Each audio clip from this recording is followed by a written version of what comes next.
नमस्ते दोस्तों। आज सुनिए, कौन है जिम्मेदार। उसने अपने सुसाइड नोट यानी आत्महत्या पूर्व पत्र में लिखा, मैं अपनी जिंदगी समाप्त कर रहा हूँ। मैं इस जिंदगी से उब चुका हूँ। इस जिंदगी से मुझे परेशानियों और दुखों के सिवाय कुछ नहीं मिला। किसी से हमदर्दी नहीं मिली, प्यार नहीं मिला। मैं ऐसी जिंदगी जीना नहीं चाहता जिसमें मेरे लिए कुछ नहीं है। मेरी मौत के लिए किसी को जिम्मेदार न माना जाए। नोट पूरा करके अपने पलंग के सिरहाने रखे तकिए के नीचे रख दिया। फिर एक थैली में से नींद की वे गोलियां जो उसने कई दिनों में दो दो करके चुटाई थी, अपनी हथेली पर उड़ेल ली। इतनी गोलियां उसे मनचाही नींद सुलाने के लिए काफी थी। उसने पानी का गिलास उठा लिया और जैसे ही गोलियों की मुट्ठी मुंह के पास लाया कि एक उचटता सा ख्याल जेहन में आ अटका। सुसाइड नोट को वह तकिए के नीचे क्यों रखे, इसे अपनी मुट्ठी में ही क्यों न रखे। उसने कागज का वह टुकड़ा तकिए के नीचे से उसी हाथ से निकाला जिसमें गोलियां भरी हुई थी। कागज को एक बार फिर पढ़ने की इच्छा हो आई। उसने पानी का गिलास मेज पर रखा और सुसाइड नोट को हाथ में भरी गोलियों के ऊपर फैला लिया। पढ़ना शुरू किया तो मेरी मौत के लिए किसी को जिम्मेदार न माना जाए वाले अंश पर आकर अटक गया। क्या यह सही लिखा है? अगर कोई जिम्मेदार नहीं है तो वह आत्महत्या ही क्यों कर रहा है? जब वह दुनिया से विदा ले ही रहा है तो आखिरी वक्त में यह झूठ क्यों? जिंदगी की समाप्ति की बेला में तो उसे सच का दामन नहीं छोड़ना चाहिए। इस सोच के साथ ही अनेक चेहरे उसके जेहन में डूबने उतराने लगे।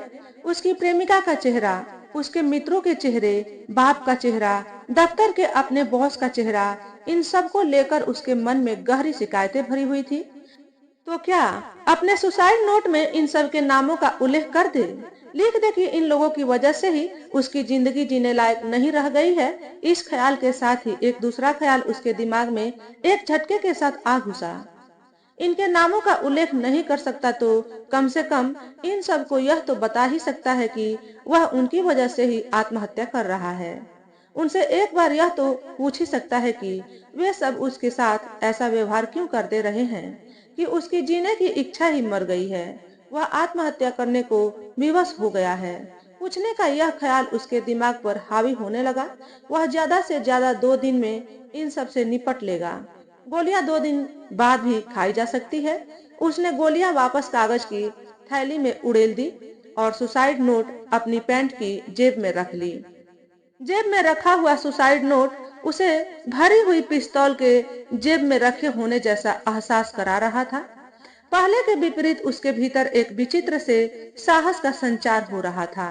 उसने अधिकारी के चैम्बर के बाहर बैठे चपरासी से बात करने की जरूरत नहीं समझी। चैम्बर का दरवाजा खोला और सीधे अपने बॉस के सामने जाकर खड़ा हो गया। उस बॉस के सामने जिसके सामने पड़ते ही उसकी रूह कांपने कांपने को हो आती थी। बॉस ने उसकी ओर देखा। उसकी आंखों में हैरत भरी हुई थी। बॉस ने पूछा, क्या बात है? वह बिना झिझक बोला, मुझे अपनी बात का सीधा जवाब चाहिए। आप मेरे साथ कुत्ते जैसा व्यवहार क्यों करते हैं? जैसे मैं इंसान ही नहीं हूँ। आप बात बिना बात मेरे ऊपर चीखते चिल्लाते हैं। हर वक्त नौकरी से बाहर कर देने की धमकी देते हैं। मैं जानना चाहता हूँ कि आप मेरे साथ ऐसा व्यवहार क्यों करते हैं। बॉस ने उसे कुर्सी पर बैठने का इशारा किया और बोला, सुनो, तुम्हें यह कैसे लगा कि मैं तुम्हारे साथ कुत्ते जैसा व्यवहार करता हूँ? मैं जानता हूँ कि तुम काम करते हो, लेकिन मैं जहाँ बैठा हूँ वहाँ बैठकर मुझे अपने ऑफिस की सारी वर्क फोर्स को काम पर लगाए रखना पड़ता है।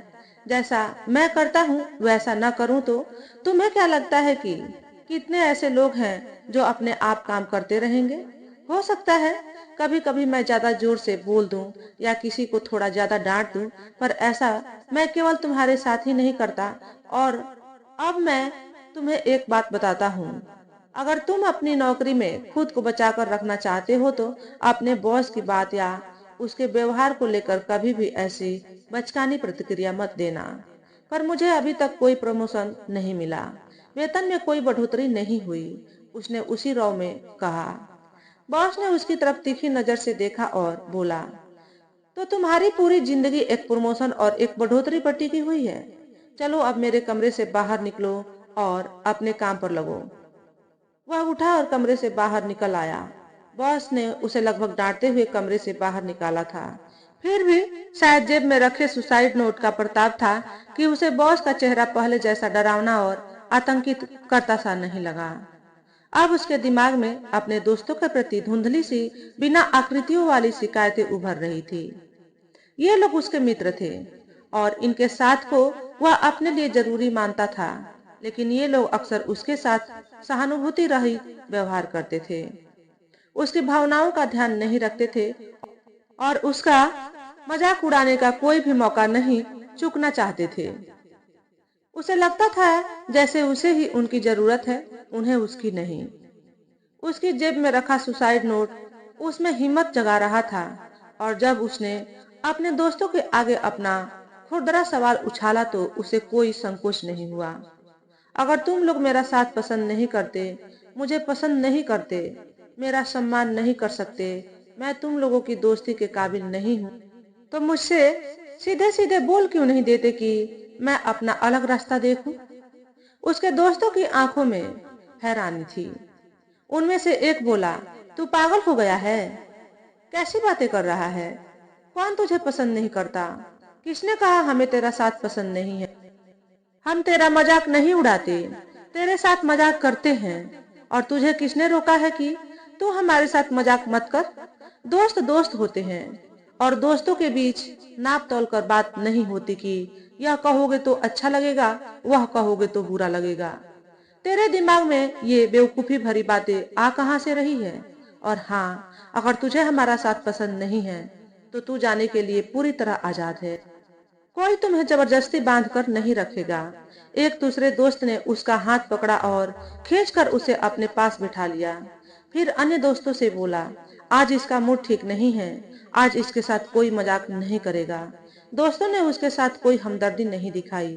उन्होंने साफ साफ कह भी दिया कि अगर वह चाहे तो उन्हें छोड़कर जा भी सकता है।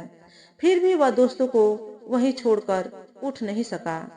उसका सुसाइड नोट उसकी जेब में सुरक्षित था और उसका गुस्सा अब अपने बाप की ओर मुड़ रहा था। वह अपने बाप के पास पहुंचा और बोला, आप मुझसे नफरत क्यों करते हैं? क्या क्या कहा तूने? बाप की आंखें अविश्वास और आश्चर्य से चौड़ी हो गई। आप हमेशा मेरे पीछे पड़े रहते हैं, हर किसी के सामने जो मन में आता है कह देते हैं, कभी मुझे चैन से नहीं रहने देते। आप क्या चाहते हैं कि मैं घर छोड़ दूं या दुनिया छोड़ दूं? वह बिना नजर झुकाए पलके झपकाए बोला, तू पागल हो गया है? बाप उस पर चिल्लाया, तू कैसी बेहूदी बातें कर रहा है? नहीं, मैं सच कह रहा हूँ। मैं बस जानना चाहता हूँ कि आखिर आप मुझसे चाहते क्या हैं? अगर मैं आपके ऊपर बोझ हूँ तो साफ साफ कह क्यों नहीं देते ताकि मैं अपने बारे में खुद कोई फैसला कर लूं? उसने सीधे बाप की आंखों में झांकते हुए कहा, तुम्हें रास्ते पर रखने के लिए एक दो बात कह देता हूँ तो तुम्हें बुरा लगता है? तुम्हें लगता है हम तुम्हें बोझ समझते हैं? बाप का गला भर्रा गया। मैं तेरा बाप हूँ। हर बाप अपने बेटे को सफल देखना चाहता है, आगे बढ़ता हुआ देखना चाहता है, उसे आगा पीछा समझाना चाहता है। जिंदगी में बहुत कम अवसर ऐसे मिलते हैं जब आप जिंदगी पर अपनी पकड़ बना सकते हैं। एक बार ये अवसर हाथ से निकल जाए तो जिंदगी भर पछताना पड़ता है। मैंने ऐसे अवसर गंवाए हैं, मैं नहीं चाहता कि तू भी गंवाए। इसलिए जब मैं तुझे फालतू में समय गंवाते देखता हूँ, तेरी लापरवाहियां देखता हूँ, तो कुछ कह सुन देता हूँ। पर ये बातें आज तेरी समझ में नहीं आएंगी। जब खुद बाप बनेगा तब समझेगा। बाप हाँफने लगता है। दो पल रुककर बाप फिर बोला, अगर तुझे लगता है कि हम तुझे परेशान कर रहे हैं तो तू फैसला कर ले, अलग हो जा और जैसे रहना चाहता है वैसे रह। वह समझ नहीं पाया कि बाप ने उसे राहत दी है या फिर से डांटा है। बाप ने साफ साफ कह दिया था कि वह घर छोड़कर जा सकता है, फिर भी उसे अपने बाप का चेहरा कुछ अलग लग रहा था। सुसाइड नोट अब भी उसकी जेब में था। अब उसकी सारी भीतरी घुमड़ उस लड़की की ओर मुड़ गई थी जिससे वह अपना दिल हार चुका था। लेकिन लड़की उसे समझ नहीं रही थी। उसे लग रहा था कि सुसाइड नोट में उस लड़की का ही नाम होना चाहिए। वह उस लड़की को लेकर ही सबसे ज्यादा निराश और दुखी होता रहा है। वह उस लड़की के सामने जा खड़ा हुआ जो उसकी प्रेमिका थी। लड़की ने उसे देखा और बोली, हे, क्या बात है, तुम ठीक तो हो? नहीं, मैं ठीक नहीं हूँ, उसने सपाट कहा। मैं तुमसे कुछ पूछना चाहता हूँ। क्या पूछना चाहते हो? लड़की के चेहरे पर आश्चर्य की रंगत उतर आई थी। वह प्रश्नाकुल दृष्टि से उसे ताकने लगी। मुझे साफ साफ बताओ, क्या तुम्हें सचमुच नहीं मालूम कि मैं तुम्हें कितना प्यार करता हूँ और तुमसे शादी करना चाहता हूँ? उसने बेलाग कहा। इस तरह से कहने की हिम्मत वह पहले कभी नहीं जुटा पाया था। तुम संजिंदगी से यह बात कह रहे हो? लड़की कुछ भ्रमित सी लगी। उसने बेझिझक कहा, तुम्हें कब लगा कि मैं संजिंदा नहीं हूँ? ओह, लड़की थोड़ी सावधान हुई। मैं सोचती थी कि तुम भी वैसे ही बात करते हो जैसे हर दूसरा तीसरा लड़का हल्के फुल्के तरीके से करता रहता है। मैं यह भी सोचती थी कि तुम्हें मेरे बारे में कुछ पता होगा, पर नहीं। आज मैं तुम्हें साफ साफ बता रही हूँ, मैं एक लड़के से पिछले कई वर्षों से प्यार करती आ रही हूँ। अब हम जल्दी ही शादी करने वाले हैं। एक लड़की के लिए यह कठिन चुनाव होता है, पर मैं यह चुनाव कर चुकी हूँ। लेकिन ऐसा नहीं कि मैं तुम्हें पसंद नहीं करती या तुम मुझे अच्छे नहीं लगते। मैं तुम्हें अपना एक अच्छा दोस्त मानती रही हूँ, इससे ज्यादा कुछ नहीं। उसने लड़की के चेहरे पर उसकी साफ गोई की चमक महसूस की। लड़की बोली, अगर मैं तुम्हें प्यार नहीं करती तो उसका यह अर्थ नहीं कि तुम्हारी प्यार की दुनिया ही खत्म हो गई। तुम देखना, तुम्हें जल्दी ही कोई दूसरी लड़की मिल जाएगी। तुम्हारे साथ यह कोई नई बात नहीं हो रही है। हर दूसरे तीसरे लड़के लड़की के साथ ऐसा होता है।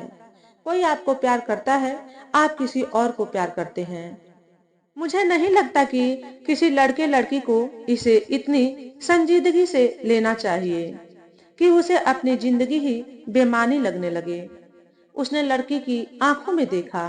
उसे वहां अपने लिए कुछ भी वैसा नहीं दिखा जैसा वह देखना चाहता था। आगे वह क्या बोले, उसे नहीं सूझा। लड़की बोली, सॉरी, मुझे अभी निकलना है, तुमसे फिर मिलती हूँ। लड़की चली गई, शायद हमेशा के लिए। सुसाइड नोट उसकी जेब में था। उसने अपने जेब में हाथ डाला और नोट को उंगलियों में फंसाकर बाहर निकाल लिया। एक बार फिर उसने नोट के सारे अक्षरों पर नजर डाली और फिर उसे कई टुकड़ों में फाड़कर पास के कूड़ेदान में फेंक दिया। तो दोस्तों, आज के वीडियो में बस इतना ही। अगर हमारे द्वारा बताई गई कहानी थोड़ी सी भी अच्छी लगी हो तो वीडियो को लाइक और शेयर करें। चैनल पर पहली बार आए हो तो चैनल को सब्सक्राइब करके बेल नोटिफिकेशन को ऑल पर सेट कर लें, ताकि आपको ऐसे ही अच्छे अच्छे वीडियो देखने को मिले। हमेशा खुश रहें, हमेशा स्वस्थ रहें। वीडियो देखने के लिए आपका बहुत बहुत धन्यवाद।